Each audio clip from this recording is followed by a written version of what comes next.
Good afternoon and welcome to the Essential HR Podcast. I'm your host, Brian Gorman, here today with Christine Kidder, CEO and founder of Christine Kidder and Associates, and really excited to have Christine on the show today. And we just spent a few minutes talking about our dogs, so could end up being a dog podcast. That's okay. We can certainly talk about those, but wanted to just maybe have Christine start. And Christine, if you don't mind introducing yourself and what you do in your role and go from there. Yes, I'm happy to. Thank you so much for inviting me onto your podcast. Absolutely. I'm really excited to be doing this.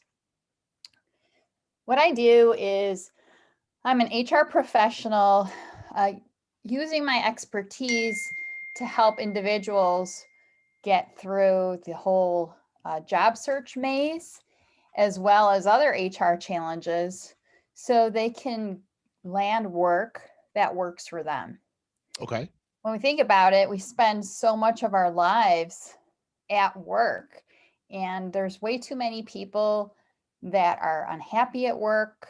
They're not fulfilled. They're not using their skills, their strengths. And that's something that I feel that I can really help people with. And that's a main focus of my approach. One of my favorite quotes is Oscar Wilde's quote on, be yourself, everyone else is taken. Yes. That's a great quote. No, absolutely. Yeah. And we're each given unique strengths and skills that make us who we are. And if we're not using those, to help others and to be us, then that's not good. I think we each have our own calling to fulfill. And so I really love it working with people on that. In my HR career, I've hired so many people that I know what goes on behind the scenes. And often for job seekers, it can be very stressful because they don't know what's going on behind the scenes. So I use that knowledge to help guide people through their job search so they don't have so much stress, because it can be just a stressful thing. It's kind of lumped up there with talking in public. People have this fear of public speaking, and then Sure. most people don't look forward to doing a job search unless, of course, they're in a job that they hate, and then they should definitely find something that is a better fit for them. So that's so I just really enjoy using my HR experience to help coach people to get through those work challenges. Oh, absolutely. And what are your thoughts maybe around the job search today and someone who may be seeking a job or a career change or wanting to do something different? What advice maybe do you have for them, and where do they even start? I know that having gone through that myself in the last few months, you almost don't know where to begin, and maybe someone that's been in their industry for a while, right? And they may be a little bit nervous about making a change. Or what advice or what have you seen, and what's working for someone right now? The biggest advice I would have for someone is to take time out to reflect and really think about where you're at. Journaling is a really helpful tool. So taking the time out for reflection, because I feel like we're all so busy. We're all running around doing so many different things, not just in work, but in Sure. our personal lives. Although I think a silver lining of the pandemic is it kind of made us slow down too, Hmm. because, so many things we couldn't do. So that the time to reflect and pause and journal, like really write down what's important to you, what you value. Life is too short to just not pursue what's important to you. But then also another really, really important step is to look at your existing connections that you have. Mm. Those connections are like diamonds that are buried in your backyard that you haven't tapped into. We get caught up in life, and And when you go back and look at your connections, and you don't even have to be on LinkedIn, there still are a good number of people that aren't on LinkedIn. Sure. You should be on LinkedIn, but just go through that exercise of looking at your connections. If you are on LinkedIn, if you've been on it like I have for a long time, going through your LinkedIn connections is really good, because that's a good housekeeping thing. It's a good habit to have. Because I mean, I joined LinkedIn so long ago. I'm not trying to date myself, but when you some of those connections, you're like, oh my, I don't even remember who that person is anymore. Sure. Sure. So those are, I'd say those are the two key things to do, because once you start tapping into your connections again, and just having conversations with them, and just, hey, we haven't talked in a couple years. How are you? What's going on? I mean, it's enjoyable. It's nice to reconnect with people. And who knows, you could be opening the door to some new possibilities for yourself Mm. just by doing that. Not even updating your resume. Don't make that the first thing. Reach out to your connections. That's fantastic advice. I think that maybe we're programmed to hurry and update our resume, right? I think it's obviously important, but you bring in LinkedIn, and maybe I love using LinkedIn, been on LinkedIn for a long time as well, and maybe speaking to someone who's on there and is a power user, I guess, of LinkedIn. And I was just listening to another podcast this morning about video and how important video is. And maybe what's your thought on that? And should someone put a video out there? Have you seen that? What are your thoughts about that? And then maybe what are some steps that someone who does use LinkedIn can do? Because I think ultimately, we're gonna, as we continue even down the role of the pandemic still here and things like that, that it's so vitally important to have a personal brand, or way to be able to put yourself out there. So maybe what are your thoughts on that, Christine? I think video is really good, and I love video just from a learning standpoint, because I think I'm a better learner when I go to YouTube and I just look up a video on how to do something. In fact, I say to myself, I need to do this more, because it just makes things so much easier. Even when I'm trying a new recipe, if there's a video of the people making the recipe, it's like, oh, this is great. And I Yeah. did I baked a carrot cake with my 15-year-old son a couple weekends ago. And what struck me is he kept on going to the video over and over again to do the recipe, where I'm used to following the actual recipe in a book. So we can make that transition. We can totally do that. And it just makes learning so much easier. So getting back to your question on should someone do a video on LinkedIn? Yes, I do. Mm. I think that's a good thing, but you have to be comfortable for it too. And it has to be you, it has to be authentic. I don't want anyone to be like, oh, a video is something I should do. If you feel uncomfortable and you just don't think it's authentic for you, then don't do it. That's totally fine. Mm. That's not a problem at all. Or maybe learn more about that. There's certain tricks and tips, like more people have had to learn how to do Zoom videos and to be comfortable with that. So Right. if you're comfortable with that, that's great. And then, you could do a quick video, a video that's less than 2 minutes. I wouldn't, even a 30-second snippet is good too, Sure. because, and then also ask people for their feedback. Mm. Ask people that, ideally, let's say I'm going for a job. I am making a career change and I want to be a marketing analyst. So, maybe I should make some new connections with people that are in that job already, and then ask them for their feedback. Say, do you think this is a good idea? What do you think? Ask others for help, especially those people who are in that job that you want to be in. Mm. Yeah, that's fantastic advice. Um, then maybe on the flip side of that, I guess, is someone maybe who's not on LinkedIn. And I guess I think we both would say, right, you need to be on LinkedIn, which, is I think it's just a huge, step to take, but I think it's a necessary, step to take these days. But maybe someone who isn't on there, what would you say to them as something that would be important for them to do? If someone isn't on LinkedIn, I would encourage them to make it super easy, just to talk with someone, one of their connections who is on LinkedIn.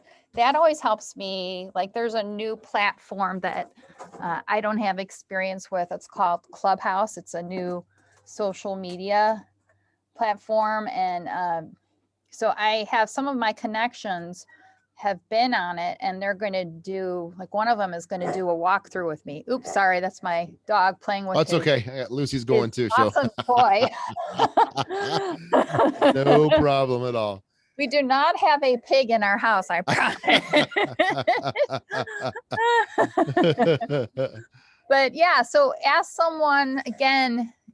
I find that's the easiest thing to do. I love, like, to ask people for referrals. Like, if you were to get, if you needed a painter for your house, you'd probably ask some of your friends for a painter referral. So then do the same thing with LinkedIn. If you haven't used it, talk with some of your connections that do use it, and ask them what they like about it. Ask them what they don't like about it. Maybe even be on the phone with them while you get on it. Or, I mean, you can do a virtual Zoom session where they share their screen with you and they can show you around. So that's what's so great about Zoom. So it's a really very helpful tool in many Hmm. ways. Oh, absolutely. Um, and maybe what are some of the trends that you're seeing out there right now? Obviously, we mentioned LinkedIn, but what are some other trends that you see? Maybe hurdles that are job seekers are finding right now. Obviously, it's an interesting world, but we've been dealing this with almost a year now with the pandemic. But what are your thoughts on maybe some of the trends you're seeing out there? I mean, do you see light at the end of the tunnel, or do you think it's going to continue to be this way for a while? What's your in your expert opinion? What do you think is kind of coming down the pike? I am seeing some positive signs that employers are starting to hire and that activity is picking up. I encourage job seekers to stay on top of their follow up, not be stalkers.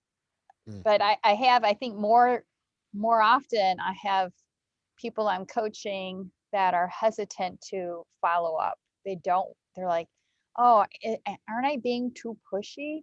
Aren't I don't want to be a stalker. It's like, no, you are not being too pushy. Hmm. You need to, it's almost like you have to kind of lead them a little bit, like take charge and lead them a little bit more, because they're so busy. HR, I mean, HR has been one of the, well, we've all been, with this pandemic, again, it's created a lot of work. It created so much work for HR. I mean, when it hit, it was like, oh, we have to do this and we have to do this and we have to do this. And it was just a lot. And so HR especially needs help. So there's nothing wrong with following up, at a minimum, follow up every 2 to 3 business days. And you can follow up with an email. You can follow up via LinkedIn messaging. You can follow up with Hmm. a phone call too, and leave a voicemail if you get their voicemail. And you can say, hey, I did email you, but I thought I would also reach out via the phone. I am extremely interested in this opportunity, and just following up to find out next steps.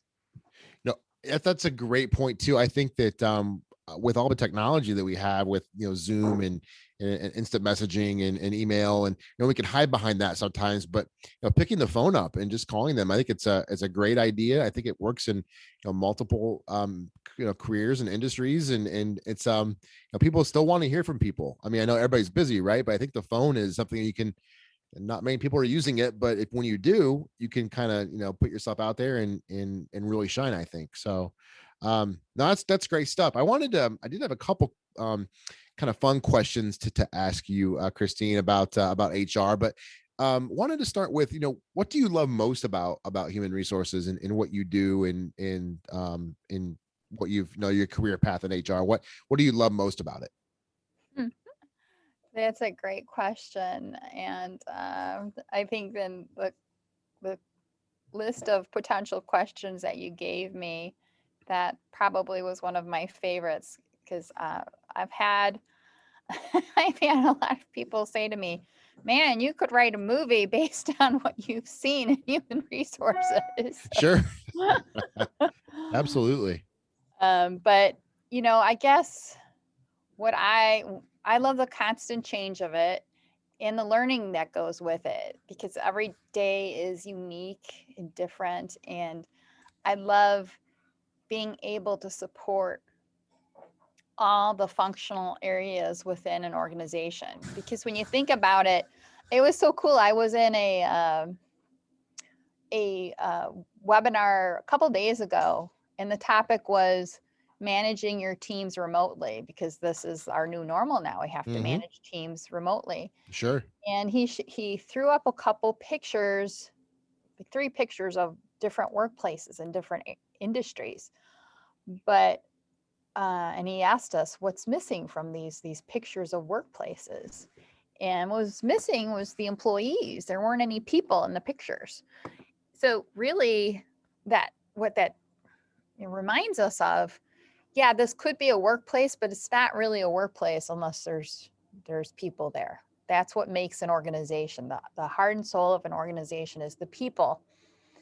And and that's why I've had the opportunity to work with a variety of employers, and I've really been enjoying focusing more on working with individuals Mm. because they're the heart and soul of our employers, of organizations. Well, absolutely. And what advice do you think you would give someone, wanting to pursue a career similar to yours, or just maybe in HR in general? That's a really good question as well. And I was thinking about that. I'm partial to accounting and finance. Mm. I always loved numbers when I was growing up. Math was my favorite subject and still is. And then because of that, I knew I wanted to go to business school, and I decided to get my accounting degree and pass the CPA exam.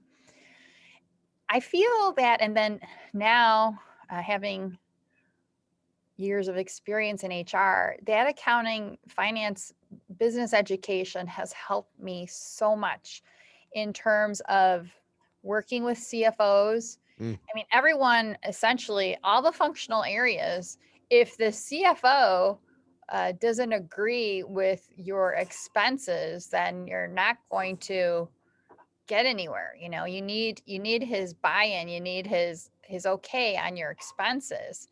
And um, having that background helps me to understand that, you know, to justify expenses. Being able to say to a CFO, if we invest in this training or this technology, our return on investment will be $10,000 or Mm. whatever. I mean, you shouldn't really be incurring any expenses unless there's a return on your investment. Right.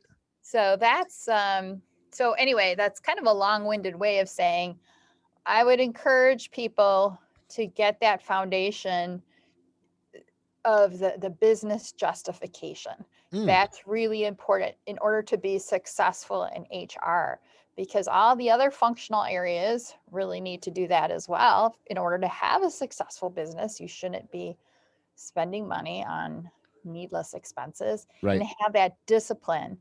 And I think the CFO will definitely want to partner with you, the whole accounting finance team. And then the other areas. I've worked with managers who hate numbers and they hate budgeting. And Right. when they see that you like it, they're like, oh, thank goodness, this person will help me. So it'll help you be a valuable part of the team. No, absolutely. Absolutely. And maybe it's a kind of a curious question here.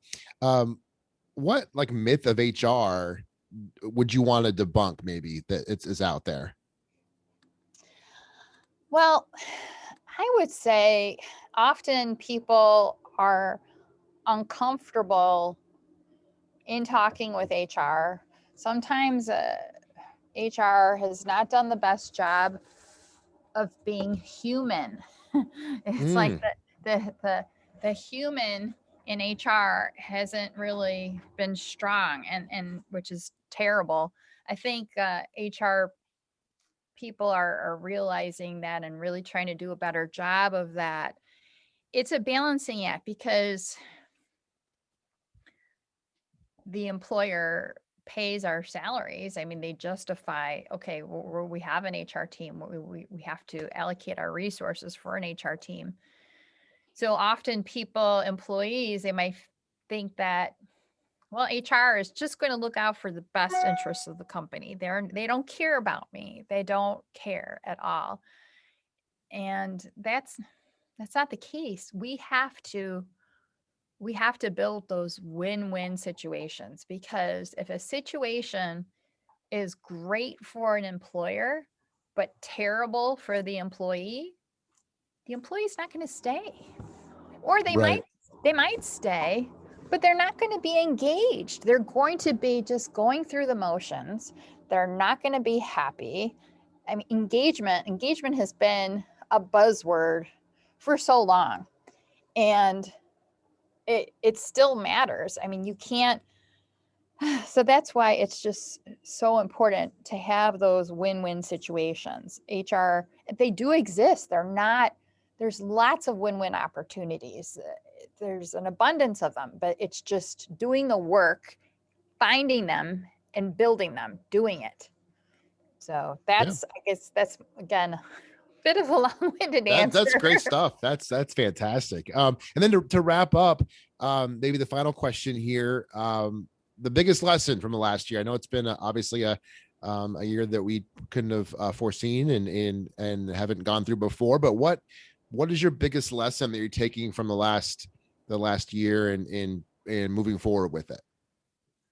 My biggest lesson, I've just been so impressed with the flexibility that people have exhibited and that employers have exhibited.